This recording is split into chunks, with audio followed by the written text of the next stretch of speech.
Sasa venye huyo dem mwenye amekuwa akitrend social media, huyo mwenye alipatikana anachupi kwa bar. Then Geoffrey Muziri akatokea baadaye akaanza kutetea haki zake, anasema anatetea girl child. Was Geoffrey Muziri right or wrong? Wrong. Why? Very wrong. Why? Mbona? Can you explain for the viewers? Why was he wrong? And yet huyo dem alijitoa by the way kwa nyumba akiwa uchi. Hivyo hakutolewa panti akiwa huko, alijipata huko akiwa. Alikuwa anamtetea. Si alikuwa anasema maboy child disease, tunafanya vitu za upuzi, tunatoa madem manguo kwa ba. Why was he wrong? Nimesikia kusema he was wrong. Why was he wrong?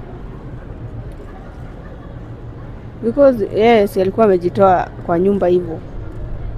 So si alikuwa anajua kitu anaenda kufanya. Si ndio?